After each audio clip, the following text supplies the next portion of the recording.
ಆ ಮಗನಿಗೆ ಹಾಲು ಕುಡಿಸುವುದು ಹೇಗೆ?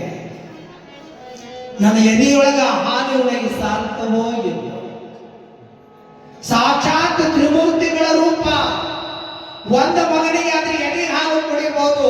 ಮೂರು ಸ್ವರೂಪದ ಒಂದೇ ರೂಪ ತಾಳೆ ಬಂದಂತ ಅದರೊಳಗೆ ಮೇಲಾಗಿ ಒಳ್ಳೆ ಒಂದು ಸಾಲಿಗ್ರಾಮ್ ಅಂದ್ರೆ ನರಸಿಂಹ ಅಂತ ಪುಣ್ಯದ ರೂಪದೊಳಗ ಹುಟ್ಟಿ ಬಂದ ಈ ಮಗನಿಗೆ ಹೆಂಗ ಹಾಲು ಕುಡಿಸುವುದು ಅಂತ ತೊಡಿ ಮೇಲೆ ಹಾಕೊಂಡಾಳೆ ಮಗನ. ಆ ಎದಿ ಮೇಲೆ ಒಳ್ಳೆ ಹಾಕೊಂಡು ಸೆರಗ ಮಾರಿ ಮಾಡಿ ಇನ್ನು ಹಾಲು ಕುಡಿಸಬೇಕು ಅಂದ್ರ ಆ ಸೆರಗ ಹಿಂಗ ಹೋಳ ಮಾಡಿ ತಾಯಿ ಮಾರಿ ನೋಡಿದ್ನಂತ ನರಸಿಂಹ. ತಾಯಿ ಮಾರಿ ನೋಡಿ ಮುಗುಳ್ನಾಗಿ ನಕ್ಕನಂತೆ. ಮುಗುಳ್ನಾಗಿ ನಕ್ಕು ಸೊನ್ನೆ ಮೇಲೆ ತಾಯಿ ಎದಿ ಮೇಲೆ ಹಿಂಗ ಸವರಿದ್ನಂತೆ. ಈಗ ತಾಯಿ ಎದಿ ಮೇಲೆ ಯಾವಾಗ ಹಿಂಗ ಸವರಿದನೋ ಸವರಿ ತನ್ನ ಎರಡು ಕೈಯಿಂದ ಎಡಗಡೆ ಬಲಗಡೆ ಎದಿ ಯಾವಾಗ ಹಿಂಗ ಸವರಿದನೋ ವಿಚಿತ್ರ ನೋಡಿ ಆಗ ಒಂದೇ ತುದಿಯಿಂದ ಬರುವಂತ ಹಾಲು ಇಡೀ ಎದೆ ತುಂಬನೆ ಹಾಲು ಚಿಮುಲಾಕತ್ತಿರುವಂತೆ. ಇನ್ನು ಎದಿ ತುಂಬನೆ ಯಾವಾಗ ಚಿಮುಲಾಕತ್ತಿದವಲ್ಲ ಚಿಮ್ಮಿದ್ದು ನೆಲಕ್ಕೆ ಬೀಳಲಿಲ್ಲ. ಚಿಮ್ಮಿದ್ದು ನೆಲಕ್ಕೆ ಬೀಳಲಿಲ್ಲ. ಕಾರಂಜಿ ನೀರು ಹೇಗೆ ಈ ರೀತಿ ಬಿದ್ದು ಒಂದ ಕಡೆ ಬೀಳುತ್ತದಲ್ಲ ಹಂಗೆ ಕಾರಂಜಿ ರೂಪದೊಳಗ ಇಡೀ ನರಸಿಂಹ ತತ್ತ ರೂಪದ ಮಗನ ಬಾಯೊಳಗ ತಾಯಿಯಲ್ಲಿ ಹಾಲು ಒಳಗಂತ ಅನಂತವಾಗಿ ಹಾಲು ಕುಡಿತಾನೆ. ಹಾಲು ಸ್ವೀಕಾರ ಮಾಡ್ತಾನೆ ಕುಡ್ದ ಕುಡ್ದ ಕುಡ್ದ ಕುಡ್ದ ಕುಡ್ದ ಕುಡ್ದ ಸಾಕಾಗಿ ಅದೇ ಸೆರಗ ನೀನು ಮುಚ್ಚಿರ್ದಂತೆ.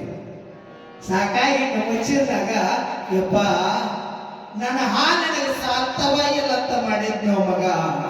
ದೇವ ಕೊಟ್ಟ ಕೊಡುಗೆ ಇದು, ದೇವರು ಕೊಟ್ಟ ವರ ಬೇರೆ, ದೇವರೇ ಹುಟ್ಟಿ ಬರೋದು ಬೇರೆ ನನ್ನಪ್ಪ. ಅವನೇ ನೀನಾಗಿ ಬಂದೆ ಅಂದಾಗ ಈ ನರಮಾನವಳ ಜನ್ಮ ಸಾರ್ಥಕ ಆಯ್ತು ನನ್ನಪ್ಪ ಅಂತ ಮಗನ ತಪ್ಪಿಕೊಂಡು ಬಿಗಿಯಾಗಿ ಅಪ್ಪಕೊಂಡು ಮುದ್ದಾಡ್ತಾಳೆ ತಾಯಿ ಅಂಬಾದೇವಿ.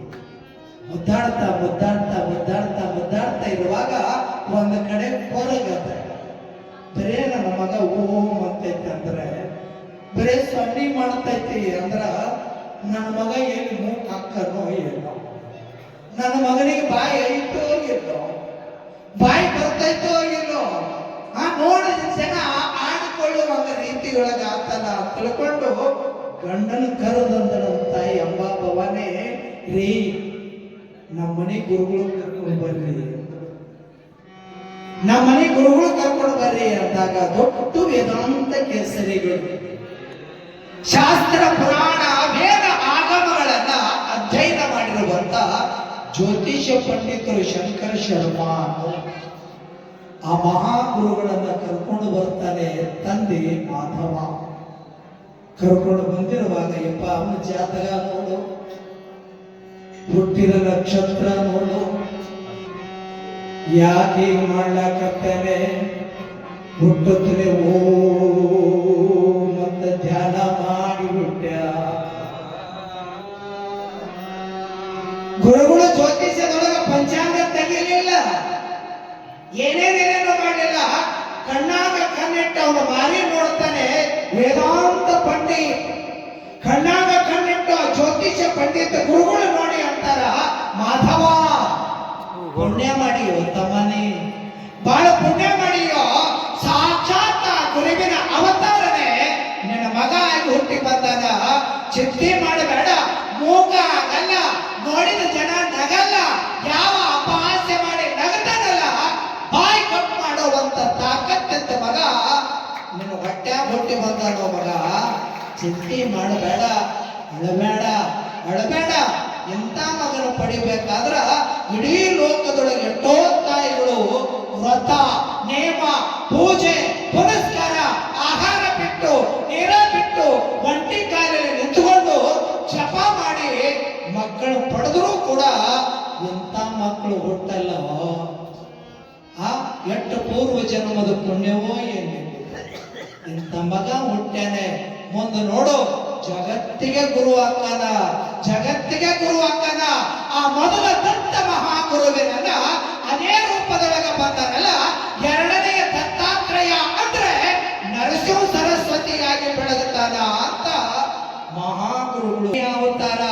ಮೊದಲನೇದೇ ದತ್ತ ಅವತಾರ, ಎರಡನೇ ದತ್ತಾತ್ರೇಯನ ಅವತಾರ ಶ್ರೀಪಾದ ವಲ್ಲಭರ ರೂಪದೊಳಗ, ಮತ್ತೆ ಶ್ರೀಪಾದ ವಲ್ಲಭ ದತ್ತನೊಳಗ ಬೆರೆತ ಮೇಲೆ ಪುನಃ ಅದೇ ಶ್ರೀಪಾದ ವಲ್ಲಭ ಈ ನರಸಿಂಹನ ಅವತಾರದೊಳಗ ಬಂದನಲ್ಲೋ ಅದೇ ಅವತಾರ. ಒಟ್ಟಾರೆ ಬ್ರಹ್ಮ ವಿಷ್ಣು ಮಹೇಶ್ವರರ ರೂಪ ಆಗಿದ್ರಲ್ಲ, ಬ್ರಹ್ಮನು ನಾನೇ, ವಿಷ್ಣುನು ನಾನೇ, ಮಹೇಶ್ವರನ ನಾನೇ ಎಂಬುದಕ್ಕ ಪುನಃ ಕಲಿಯುಗದ ಜನಗಳಿಗೆ ಸರಳವಾಗಿ ತಿಳಿಲಿ ಅಂತ ಮನೆ ಮನೆಗೆ ಭಿಕ್ಷೆ ಬೇಡಿ ಹುಚ್ಚನಾಗಿ ನಿರ್ಚಳವನ್ನ ಮಾಡ್ತಾ ಮಹಾಯೋಗಿಯಾಗಿ ಬೆಳಗುತ್ತಾನೋ. ನೋಡಿ ನೋಡಿ, ಅಂಜಬೇಡ ಅಂಜಬೇಡ ಅಂತ ಗುರು ಅವಳು ತಲೆ ಮ್ಯಾಗ ಹಸ್ತ ಇಟ್ಟು ಕೊರಳೊಳಗ ಒಳ್ಳೆಯ ಒಂದು ಧಾರಣೆಯನ್ನ ಮಾಡಿ, ಕುಂಕುಮ ಲೇಪನೆಯನ್ನ ಮಾಡಿ, ಗಂಧ ಅಕ್ಷತೆಯನ್ನ ಹಾಕಿ ಶುಭವಾಗಲಿ ಅಂತ ಹರಿಸಿ ಹೋಗ್ತಾರೆ. ಬಾಗ್ಲ ದಾಟುವವರೆಗೆ ಗುರುಗಳು ಅಂದ್ರಂತ ಪುಣ್ಯ ಮಾಡ್ಯಾನ, ಪುಣ್ಯ ಮಾಡ್ಯಾನ.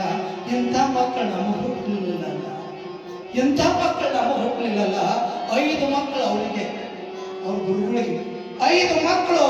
ಇಡೀ 5 ಮಕ್ಕಳು ಕೂಡ ಇಡೀ ಊರಿಗೆ ಜಗದ್ಗುರು ಅನಿಸಿಕೊಂಡಂತ ತಂದೆ, ಅವ್ ಹೊಟ್ಟೆ ಮಕ್ಕಳು ಆ ತಂದೆ ಮರ್ಯಾದೆ ಕಳ್ಕೊಂತ ತಿರುಗಾಡಕ್ಕ. ಅದಕ್ಕೆ ಅನ್ನಂತ ಪುಣ್ಯ ಮಾಡ್ಯಾನ ಮಾಧವ, ಪುಣ್ಯ ಮಾಡ್ಯಾನೆ.